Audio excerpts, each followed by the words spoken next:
Eu quero convidar a igreja a se colocar em pé, eu quero que a igreja leia comigo o Salmo 1. Leiamos. Bem-aventurado o homem que não anda no conselho dos ímpios, não se detém no caminho dos pecadores, nem se assenta na roda dos escarnecedores. Antes, o seu prazer está na lei do Senhor, e na sua lei medita de dia e de noite. Ele é como árvore plantada junto à corrente de águas, que no devido tempo dá o seu fruto, e cuja folhagem não murcha, e tudo quanto ele faz será bem-sucedido.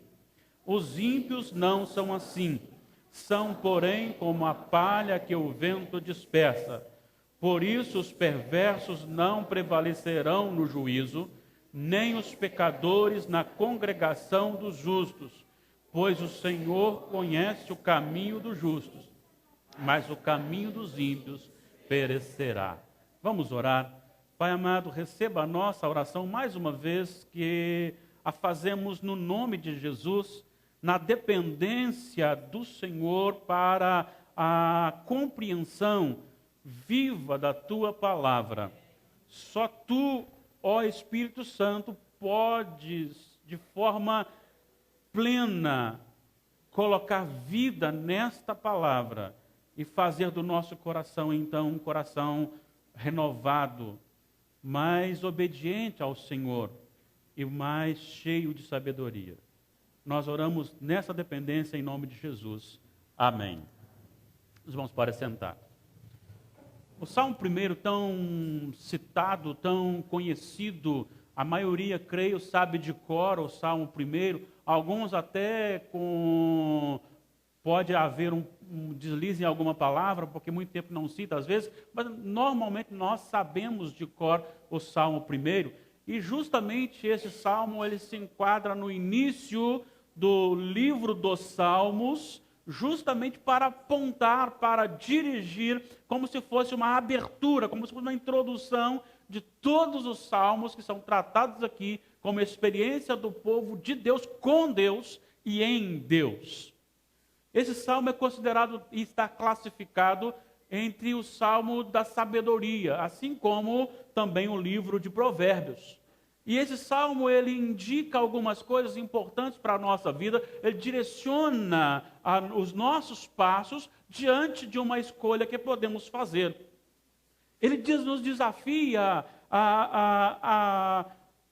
aqueles que desejam participar do caminho justo, de um caminho que leva ao céu, de um caminho diferenciado, e para isto ele afirma que só através das Sagradas Escrituras é-nos possível entender ou caminhar neste caminho da justiça. E também, dentro desta palavra da verdade, que é a lei de Deus, que são as Sagradas Escrituras, nós então encontramos a solução para um grave problema para aqueles que não têm Jesus, que é o juízo final. Esse salmo, ele aponta ao nosso coração ensinamentos profundos que nós precisamos entender. E existem alguns contrastes aqui muito interessantes que eu quero destacar. O primeiro contraste é aqueles que baseiam a sua vida na impiedade, no conselho da massa, no conselho dos ímpios, e aquele que baseia a sua vida, os seus atos, na lei de Deus, na palavra de Deus. Também ele vai dizer que aqueles que estão em Deus e meditam na palavra de Deus, eles são estáveis. Eles estão fixos em um local de fonte de vida. Mas aquele que anda no conselho do ímpio, que não é justo, ele é levado pelo vento, como a palha é levada pelo vento. Ele é levado pela incerteza e é instável como a palha levada pelo vento. E o terceiro contraste aqui é que aquele que está na palavra de Deus e nela medita de dia e de noite, este então recebe a aprovação de Deus na sua intimidade para o céu. Mas aquele que vive no conselho do ímpio, ou que vive na impiedade como base da sua vida, este não é reconhecido por Deus, por isso então ele perecerá. Então são três contrastes aqui apontados que nos mostram o caminho a seguir. E você então pode fazer a sua escolha. Mas existem umas coisas importantes dentro desse salmo que eu quero destacar além desses contrastes. Quando você olha para o primeiro versículo, o salmista vai dizer: bem-aventurado ou feliz é o homem que não anda no conselho dos ímpios, não se detém no caminho dos pecadores, nem se assenta na roda dos escarnecedores. É interessante observar o pensamento lógico e progressivo do salmista, quando ele diz que o homem que para atender, para dar ouvido ao conselho do ímpio, o homem que para aceitar o conselho do ímpio, ou seja, trocar informação sobre algo esplêndido da vida, sobre a questão do direcionamento, da moral, da sua conduta, esta pessoa que aceita o conselho do ímpio, automaticamente ou progressivamente, então, ele vai passar a participar dos costumes do ímpio. E aquele que dá ouvido e que se assenta para participar, ele chega num estágio maior, que é adotar o estilo de vida do ímpio. Então você tem aqui algo bastante interessante para você pensar. Quem aceita o conselho do ímpio passa a participar dos costumes dos ímpios. Aquele que aceita o conselho dos ímpios e passa a participar dos costumes dos ímpios, ele acaba adotando o ritmo de vida, os princípios e os valores da impiedade.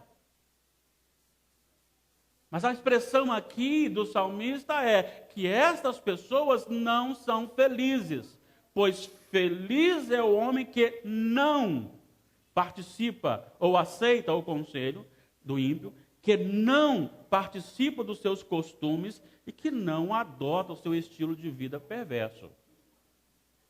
E ele faz então esse contraste agora apontando para aquele que não faz isso, mas tem prazer na lei do Senhor e na sua lei medita de dia e de noite.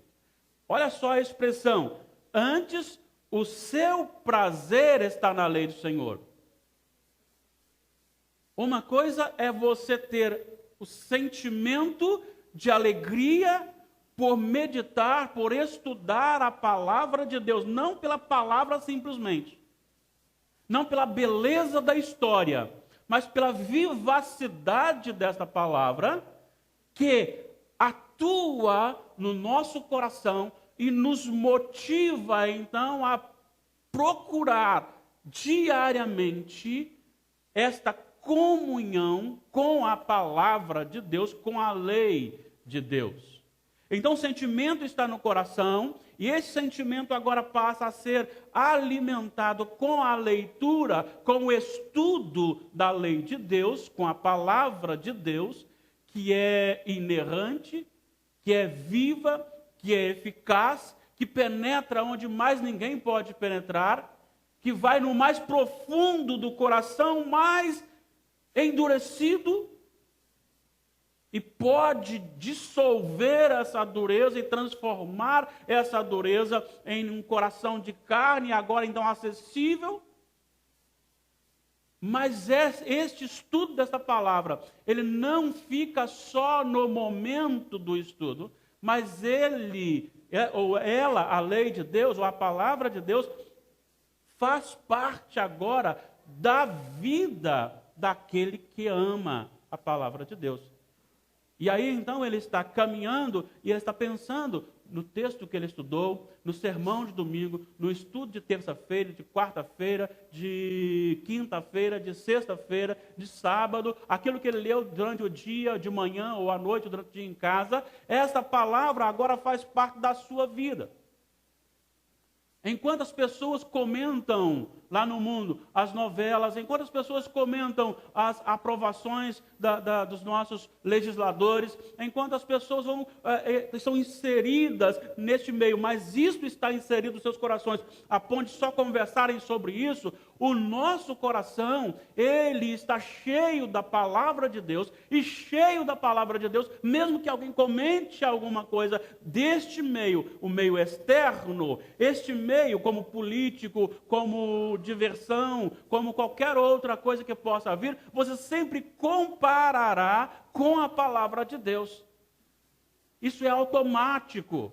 Você começa a conversar, mas de repente o Espírito Santo te faz lembrar e você diz assim, mas a palavra de Deus diz isto.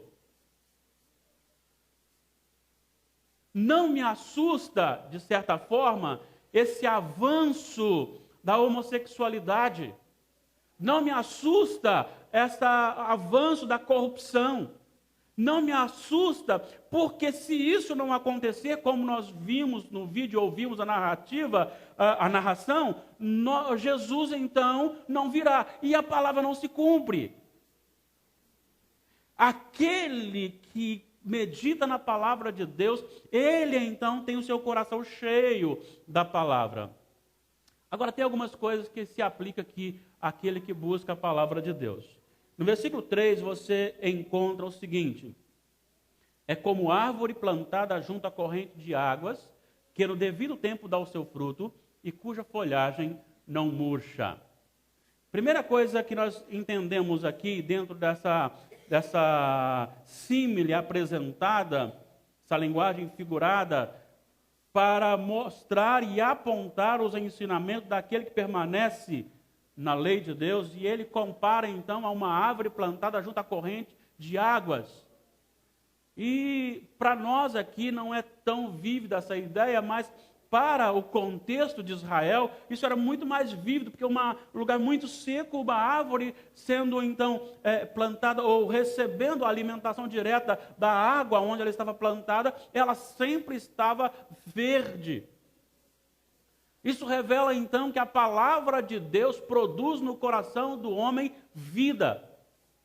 E esta vida, ela é vivida para Deus e em Deus, e é Deus que é manifestado em todas as nossas ações, independentemente se agrademos ou não a multidão, independente se agrademos ou não a massa, mas Deus permanece, assim como Moisés, que chegou lá no Egito e começou então a pedir que libertasse o povo de Israel, Faraó então começou a sentir e ver a glória de Deus na vida de Moisés e Arão. Eles perceberam que não dava para lutar, não era contra Arão e contra Moisés, mas lutar contra o Deus de Israel. Naquele que a vida, ele vai, de certa forma, incomodar. Ou você vai para aquelas pessoas que são ovelhas, você vai ser aí então uma fonte a jorrar de vivacidade, ou você vai matar aqueles que não são ovelhas. Eu vou explicar isso. Paulo escreve aos Coríntios e ele vai dizer que nós somos para com Deus o bom perfume de Cristo.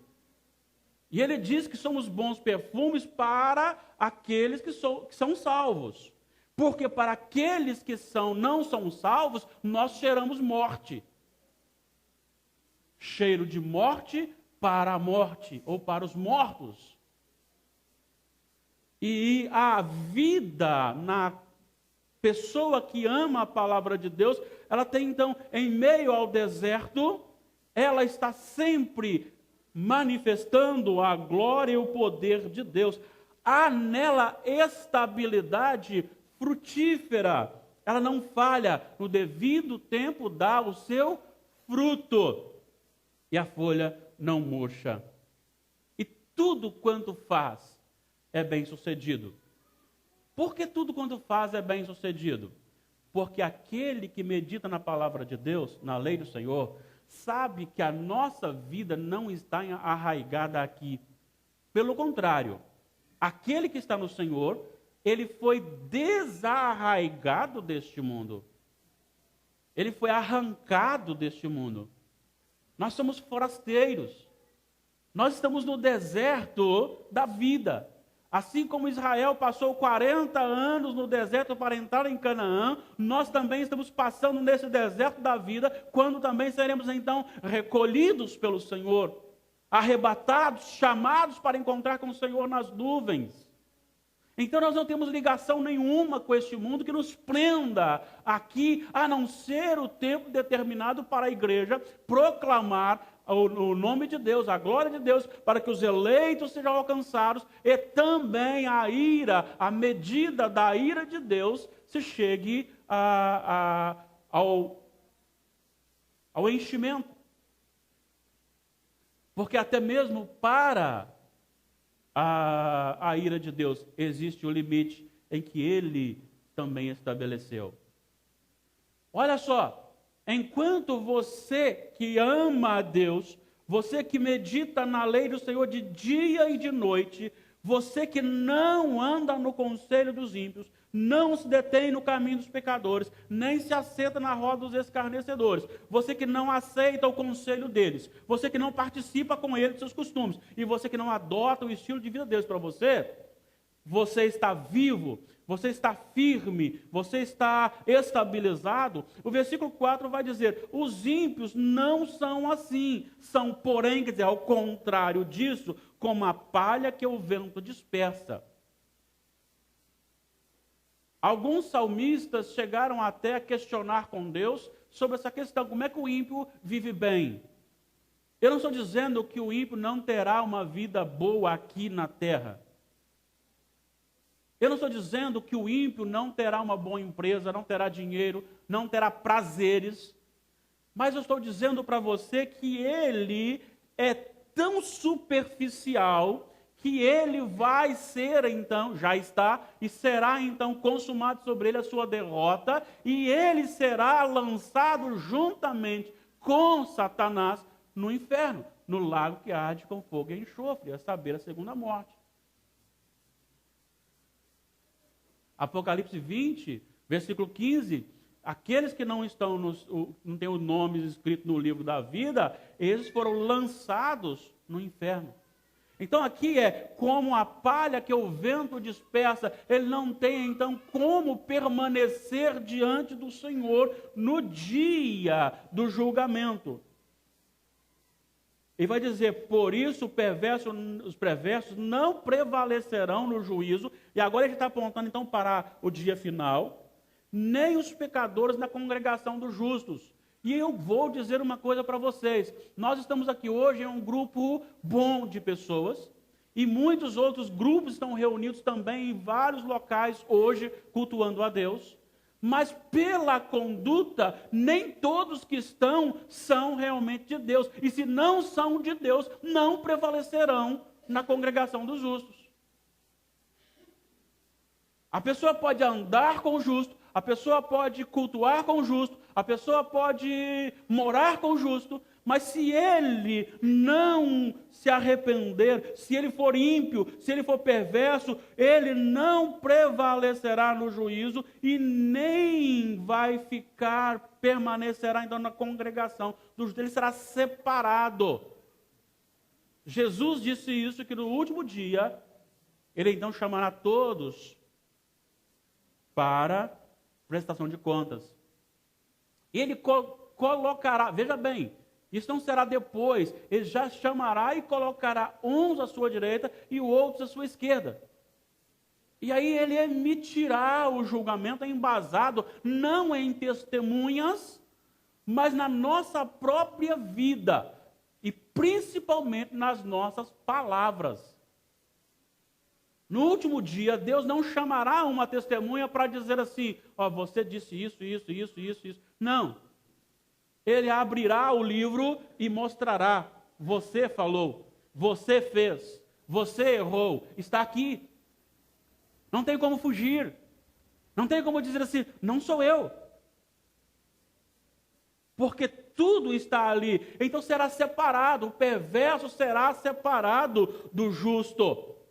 Pois o Senhor conhece o caminho do justo e o justo conhece o caminho do Senhor. Há uma intimidade, mas o caminho do justo, do ímpio, perecerá. Não tem ligação com Deus. Deus não conhece. Deus não reconhece o ímpio. E quando conhece aqui, não é saber que existe. Pelo contrário, Deus sabe o que o ímpio pensa, Deus sabe o que o ímpio fala, Deus sabe o que o ímpio faz, Deus sabe quanto ele vai viver. Foi Deus que estabeleceu o seu nascimento. Mas não conhece no sentido de reconhecer essa intimidade. Não há intimidade do ímpio com Deus. Eu quero encerrar fazendo algumas aplicações. Vamos pensar aqui em alguns conselhos naturais que vemos aí, e que são dos ímpios, que aparentemente são do povo de Deus e que não são do povo de Deus. Existem alguns conselhos. O primeiro conselho que você ouve muito e é do ímpio é que você é muito importante e é melhor do que as pessoas. Então, faça valer o seu estado especial. Você é melhor. A lei de Deus diz assim: trate aos outros, considere os outros superior a você mesmo. Outra coisa que os ímpios dizem como conselho: seja feliz a qualquer custo. Não importa se você vai ferir alguém, não importa se alguém vai chorar, não importa, seja feliz a qualquer preço. A palavra de Deus nos diz que bem-aventurado é aqueles que choram, e também aqueles que servem, e aqueles que amam o próximo como a si mesmo. O conselho do ímpio é o seguinte: se você está infeliz no casamento, largue, separe. E tem alguns agentes do inferno, demoníacos, vestidos de ovelhas, que chegam a usar a seguinte expressão: Deus não quer que você seja infeliz. Jesus diz: eu, porém, vos digo. Não foi assim desde o início. Aquilo que o homem uniu, ninguém pode separar. Não sou eu, é a palavra de Deus. O conselho do ímpio é: a Bíblia é antiquada, ela já está antiga, ela já passou. Ela tem que se amoldar à cultura atual. Afinal, eu quero me encher de tatuagem, eu quero me encher de piercing, eu quero pintar o meu cabelo de várias cores, eu quero andar do jeito que eu quero me sentir bem.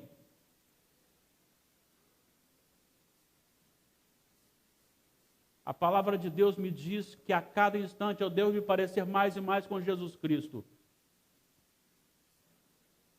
E que devo me preocupar com o que as pessoas vão pensar, para não servir de escândalo. Enquanto o ímpio lhe conduz a separar, a afastar-se de Deus,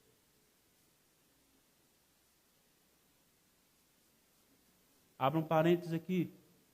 Me lembro de um moço que falou assim para nós: eu não sei que ideia é essa de vocês, desde que me conheço por gente, desde criança, estão falando que o reino de Deus está próximo, Jesus voltaria e não voltou até agora. Isso é balela, não vai voltar. Só que ele já foi. Ele já foi. E se ele não se arrependeu, ele está contado com os ímpios. Fecha o parênteses. A palavra de Deus me diz que eu preciso viver a intensidade com Deus aqui e agora, porque não adianta depois da minha morte alguém vir orar por mim, não adianta depois da minha morte alguém falar sobre mim, não adianta depois da minha morte alguém fazer algum sacrifício por mim. Porque enquanto o ímpio diz, viva a sua vida, a palavra de Deus diz para que eu viva a vida de Cristo aqui na terra. Nós temos a mente de Cristo. Nós somos a luz do mundo, porque Cristo é a luz do mundo. Enquanto os ímpios dizem: você precisa desabafar.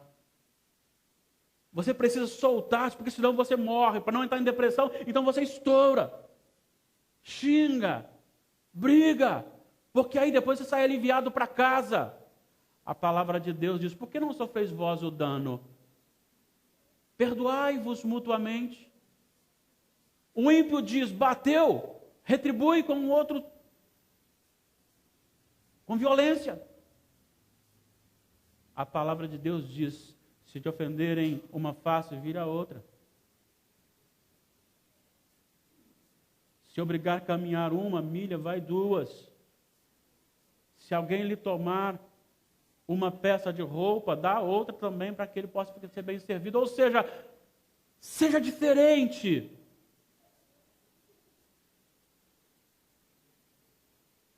E aí eu concluo. Você quer seguir o conselho dos ímpios?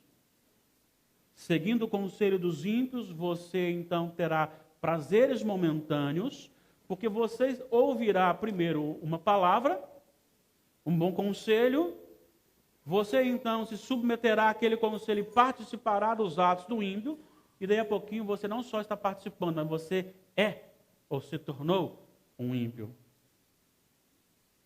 E diante disso, você, querendo se tornar um ímpio, você então não terá estabilidade, será como a palha, jogado, tocado.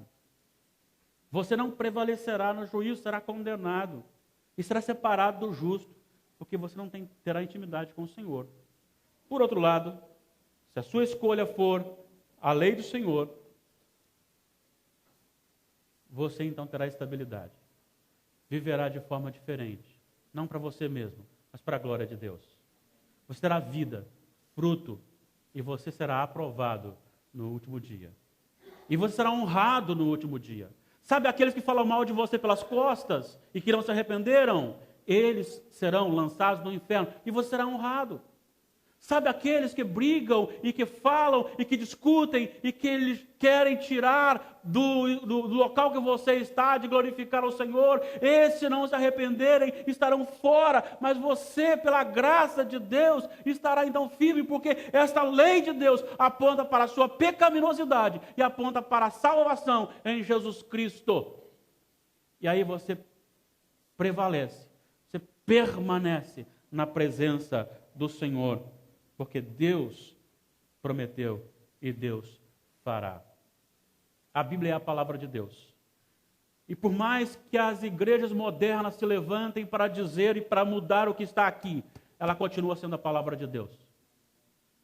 E eu quero, em nome de Jesus, que o meu ministério, juntamente com o ministério dos meus amados irmãos e colegas presbíteros desta igreja, seja embasado por esta palavra, aprovado ou reprovado pelos homens. A palavra de Deus continua sendo palavra de Deus para nós e será sempre. É a minha oração. E para você também, meu amado irmão, minha amada irmã que me ouve nesta noite, que a palavra de Deus ainda seja a sua regra única de fé e prática. Para as crianças, respeitar os pais e os mais velhos. Para os adolescentes e jovens não se entregarem à sensualidade, ao sexo fora do casamento, como se isso fosse normal. Não se entregar às grandes setas lançadas pelo inimigo aí na universidade, que tenta afastar de Deus. A nós, os adultos, lembrar que não interessa o que eu penso, mas o que a palavra de Deus diz para tratar a minha esposa, para tratar o meu esposo, para tratar os meus filhos, para tratar os meus pais, para tratar o meu vizinho, para conversar a respeito da palavra de Deus. Ser sempre fiel às Sagradas Escrituras é a minha oração. Não saia daqui desta noite sem este compromisso com Deus. Não jogue sua vida fora. Paulo diz que precisamos remir o tempo, porque os dias são maus. Remir o tempo significa aproveitar ao máximo e viver esses momentos na presença de Deus e para a glória de Deus. Por isso, seja a palavra de Deus o seu direcionador. Assim como o salmista disse aqui, assim como o salmista disse no Salmo 119, assim como o Salmo 119 trata exclusivamente da palavra de Deus, da lei de Deus, dos estatutos de Deus, assim como ela é a única regra de fé para muita gente, que ela também seja para a sua vida. E que por mais que a cultura mude, se transforme, você não será transformado, porque a palavra de Deus permanece para sempre. A cultura muda.